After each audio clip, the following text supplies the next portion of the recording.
কেন কেন তাদেরকে দালালি করতে হবে, কেন তাকে শেখ রেহানার পদলেহন করতে হবে আনিসুল হকের, আমি এটা বুঝতে পারি না। হোয়াই? সরকারি বিজ্ঞাপন নিয়ে এখান থেকে রাষ্ট্রের কোটি কোটি টাকার বিজ্ঞাপন এই পত্রিকায় ছাপিয়ে আমাকে তো কখনোই শেখ হাসিনার দালালি করতে হয়নি, বিএনপির দালালি করতে হয়নি, কারো দালালি করতে হয়নি। আসসালামু আলাইকুম রহমতুল্লাহি ওয়া বারাকাতুহু। সম্মানিত দর্শক, বাংলাদেশের দুজন খুবই আলোচিত এবং সমালোচিত সাংবাদিক কাম সম্পাদক, শীর্ষ সাংবাদিক, তারা পুলিশের হাতে ধরা পড়েছেন। তাদের বিরুদ্ধে অভিযোগ হলো যে তারা শেখ হাসিনা সরকারের মস্ত বড় দালাল ছিল, দাবেদার ছিল, এবং দালালি করে তারা পুরো সংবাদপত্রের যে এরিয়াটা রয়েছে, অধিক্ষেত্র রয়েছে, এটিকে কলুষিত করেছেন, কলঙ্কিত করেছেন। দ্বিতীয়ত, তারা এই দালালি করে যথেষ্ট অর্থ এবং বিত্ত, এ দুটোই তারা কামিয়েছেন।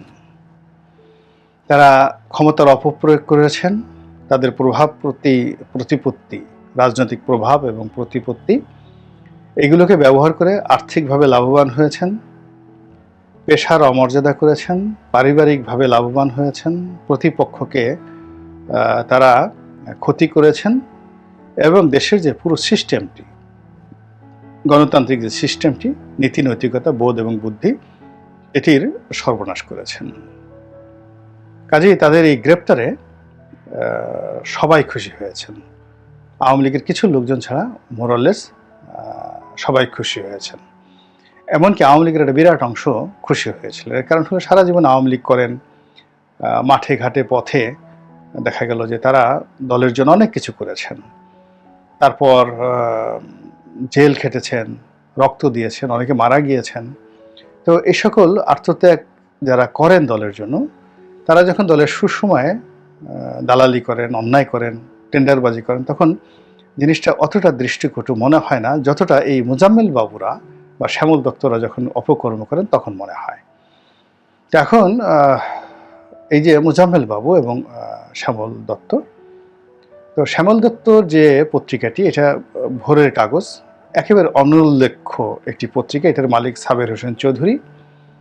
তো এটা চলে না, এটা চলেই না, এর কোনো, যাকে বলা হয়, এটা কোনো পত্রিকাই না এখন।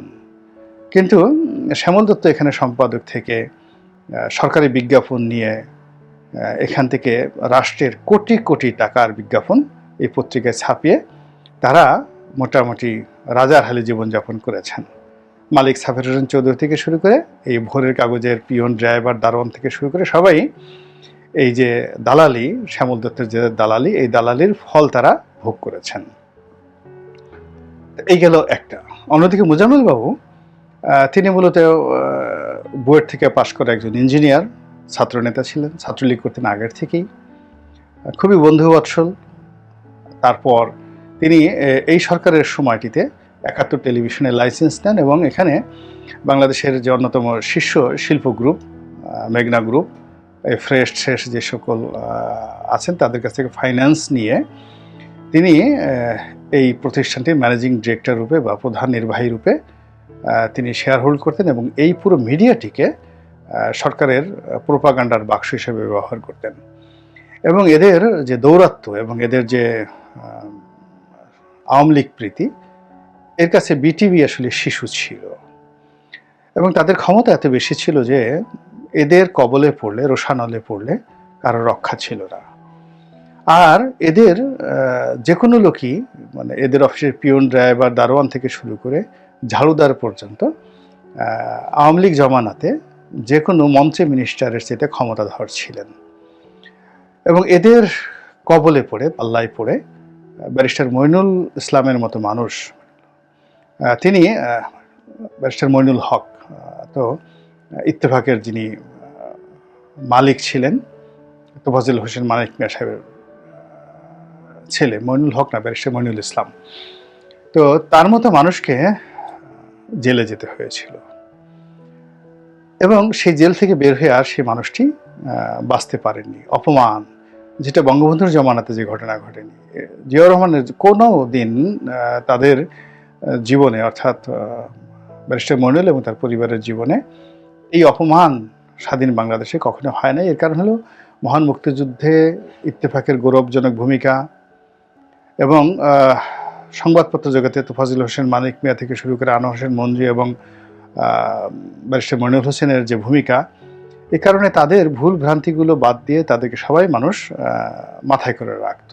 কিন্তু এই মোজাম্মেল বাবুদের কবলে পড়ে মাসুদা ভাট্টি নামক এক মহিলার সঙ্গে কি একটা অনুষ্ঠানে কিছু কথাবার্তাকে কেন্দ্র করে, যেটা কোনো কথাই নয়, এবং এটা ব্যারিস্টার মইনুল যে ভাষায় কথা বলেছেন অনেকটা মুরব্বির মতো, আপনজনের মতো। সংবাদপত্রে যদি আপনি ব্যারিস্টার মইনুলের অবস্থান ধরেন হিমালয়ের চূড়ায়, আর সেখানে মাসুদা ভাট্টি বা মোজাম্মেল বাবুর এখন সে হিমালয় পাহাড়ের নিচের একটা দুর্বাঘাসও হতে পারেননি। তো সেখানে বসে যখন ব্যারিস্টার মইনুলকে মাসুদা ভাট্টিরা সেখানে সবক দিচ্ছিল, ঠিক সেই সময়টাতে ব্যারিস্টার মইনুল অনেকটা বলতে গেলে যে ভাষায় তিনি কথা বলেছেন, এটাকে নারীবাদীরা, মাসুদা ভাট্টিরা মানে তার বিরুদ্ধে এমনভাবে ব্যবহার করেছে এবং শেখ হাসিনাকে এবং তার ক্ষমতাকে ব্যবহার করে এই ভদ্রলোককে জেলখানায় পর্যন্ত নিয়ে ছেড়েছে। তো যাই হোক, সেই মোজাম্মেল বাবু, সংক্ষেপে তাকে সবাই মোজা বাবু হিসেবে বলেন, এই মোজাম্মেল বাবু গ্রেপ্তার হয়েছেন। এখন এই দৃশ্য দেখে ব্যক্তিগতভাবে আমার আনন্দ লেগেছে এই কারণে যে আমি দীর্ঘদিন যাবৎ এই দুজন বা এদের মতো অন্যান্য যে সকল সাংবাদিক যারা প্রধানমন্ত্রীর প্রেস কনফারেন্সে যেতেন এবং মাথা ঝুলাতেন এবং প্রধানমন্ত্রীকে যাকে বলা হয় পামপট্টি বা তেল মারা, এই কাজ করে মূলত আওয়ামী লীগের 12টা বাজিয়েছেন এবং প্রধানমন্ত্রী শেখ হাসিনার মতো একজন গণতান্ত্রিক নেত্রীকে ফ্যাসিবাদের নায়িকা বা ফ্যাসিবাদের জননী হিসেবে এই মোজাম্মেল বাবুরা প্রতিষ্ঠা করেছেন ওই সংবাদ সম্মেলনের মাধ্যমে। এদের যত ক্ষমতা, এই একজন আছে, নাইমুল ইসলাম খান আছে, আরও কয়েকজন আছেন, এদের যত ক্ষমতা, মানে ওখানে যে কয়জন লোক যেতেন নারী এবং পুরুষ, আমি মনে করি যে এদের সবাইকে গ্রেপ্তার করে সবাইকে এক রুমে রাখা এবং একেবারে প্রতিদিন এদেরকে ওয়াটার থেরাপি দেওয়া, এভরিডে। মানে খুব ওয়াটার থেরাপি হলো একেবারে বাষ্প, রুমের মধ্যে খুব গরম বাষ্প ছেড়ে দেওয়া এবং 1 ঘন্টা 1.5 ঘন্টা সেই বাষ্পর মধ্যে তাদের রাখা, যেন নিঃশ্বাস নিতে না পারে। এরপর যখন তারা খুব হাউমাউ করে কান্নাকাটি করবে, তারপরে আবার তাদেরকে ছেড়ে দেওয়া। এইভাবে তাদেরকে অন্ততপক্ষে 365 দিন ওয়াটার থেরাপি দেওয়া উচিত। এবং এটা মানে একেবারে ওপেনলি সবাই দেখবে যে এই দৃশ্য হচ্ছে। এর কারণ হলো এদের পছন্দ ধরেছে মস্তিষ্ক এবং এদের কারণে একটা দেশ জাতি নষ্ট হয়ে যায়। এবং এরা যে মন্দ নজির স্থাপন করেছে, এই মন্দ নজিরের যে বাচ্চা কাচ্চা, আন্ডা বাচ্চা, এরা আবার এখন ডক্টর মোহাম্মদ ইউনূসকে নিয়ে এই তেলের বাক্স রেডি করে রেখেছে, কি করে ডক্টর ইউনূস সাহেবের অফিসে এই তেলের বাক্স স্থাপন করা যায়। যাই হোক, এটা নিয়ে আর একটা ভিডিও করব। এখন এরা অনেক ক্ষতি করেছেন, তো এদের শাস্তি আমি চাচ্ছিলাম, এদের পতন আমি চাচ্ছিলাম। তো সেটা যখন আজকে সেটা হয়ে গেছে এবং অন্যান্য সাংবাদিকরা ধরা পড়েছেন, আরও ধরা পড়বেন, এটা একদিকে ভালো লাগছে, আবার খারাপ লাগছে যে এদের দুজনের সঙ্গে আমার ব্যক্তিগত সম্পর্ক ভালো ছিল। শ্যামল দত্ত আর আমি একসাথে আজকের কাগজে চাকরি করতাম, অনেকটা বন্ধুস্থানীয় সম্পর্ক, অনেক কিছুর মধ্যেও আমাদের মধ্যে ব্যক্তিগত সম্পর্কটা, সৌহার্দ্যপূর্ণ সম্পর্কটা সম্মানজনক ছিল। তো এই কারণে আসলে খুব খারাপ লাগছে। দ্বিতীয়ত, মোজাম্মেল বাবু, তিনি বয়সে আমাদের চেয়ে বড়, আমাকে খুবই স্নেহ করতেন, আদর করতেন এবং তার ওই দালালি বাদ দিলে তার ভিতরে অস্বাভাবিক এবং অস্বাভাবিক সুন্দরতম কতগুলো গুণাবলী ছিল। বিশেষ করে বন্ধু বাৎসল্যতা, ফ্রেন্ডশিপটা তার মধ্যে খুব বেশি ছিল। এমনকি কেউ যদি তার সমালোচনা করতেন, তিনি সেটা রাগ হতেন না। আমি ঢাকা ক্লাবে আমাদের একটা অনুষ্ঠান হলো, আমি তার প্রতি বিরক্ত ছিলাম, এই জন্য তাকে নিয়ে বাংলাদেশ প্রতিদিন একটা লেখা লিখলাম 2010 সনে বা 11 সনে। তখন আমি তাকে উপাধি দিয়েছিলাম কোবরা বাবু। গোকরা সাপকে ইংরেজিতে কোবরা বলা হয়, তো কোবরা বাবু তাকে নিয়ে মানে যত রকম মন্দ কথা লেখা যায়, আমি সেই বাংলাদেশ প্রতিদিন এমনভাবে লিখেছিলাম যে সম্পাদক বুঝতে পারেনি যে আমি আসলে মোজাম্মেল বাবুকে নিয়ে এটা লিখেছি।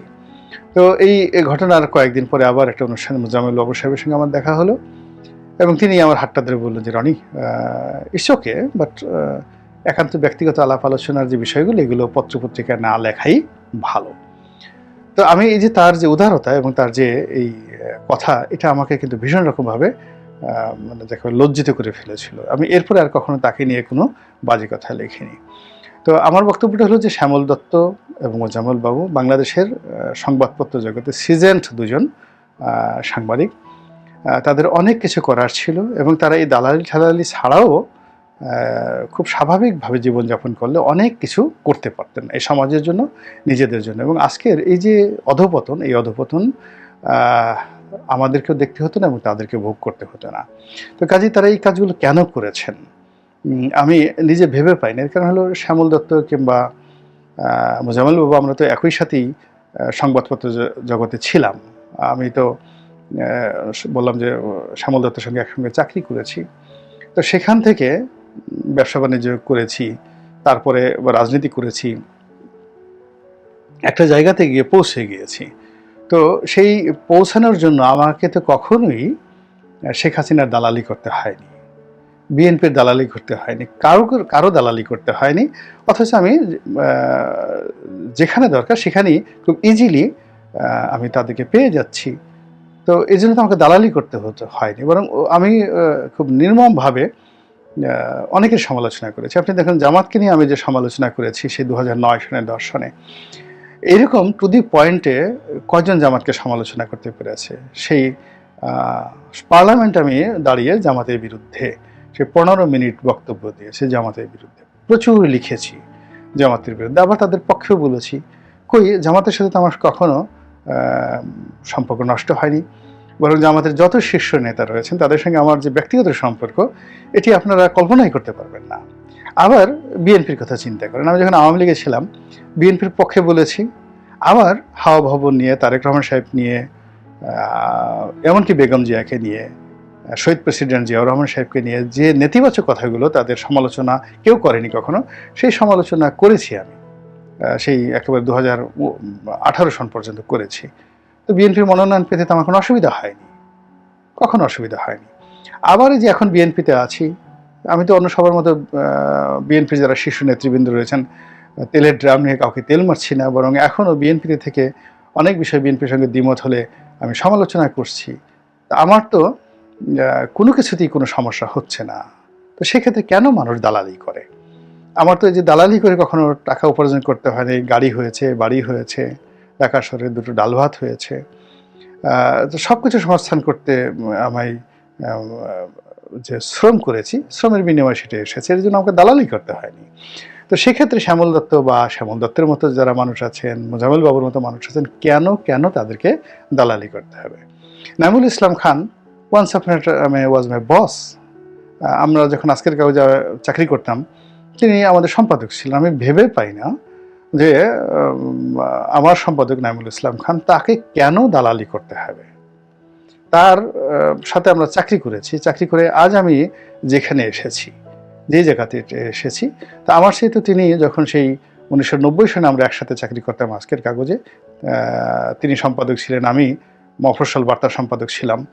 তো আমরা কর্নেল শাহেদ আহমেদের সবাই তার কর্মচারী ছিলাম, কাজী শাহেদ আহমেদের কর্মচারী ছিলাম। উনি বড় কর্মচারী, ওনার চেয়ে এক র্যাঙ্ক আমার একটু নিচে ছিল, মানে মফস্বল বার্তা সম্পাদক, এরপরই বার্তা সম্পাদক, এরপর সম্পাদক।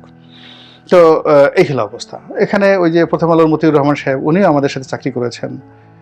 আনিসুল হক আমাদের সাথে না, উনি ওই যে ওদের যে একটা সাপ্তাহিক পত্রিকা হলো খবরের কাগজ, সেখানে আনিসুল হক যে এখন সাহিত্যিক, তিনি চাকরি করেছেন জিল্লুর এবং জিল্লুরের অধীন, যে এখন যে তৃতীয় মাত্রা জিল্লুরের অধীন কিন্তু এই আনিসুল হক চাকরি করেছেন। এখন আনিসুল হক সেখান থেকে এখন প্রথম আলোতে আছেন, সাহিত্যিক হয়েছেন, লেখক হয়েছেন। তো কেন তাকে দালালি করতে হবে? কেন তাকে বঙ্গবন্ধুর জন্য ইনিয়ে বিনিয়ে কাঁদতে হবে? কেন তাকে শেখ রেহানার পদলেহন করতে হবে আনিসুল হকের? আমি এটা বুঝতে পারি না, হোয়াই।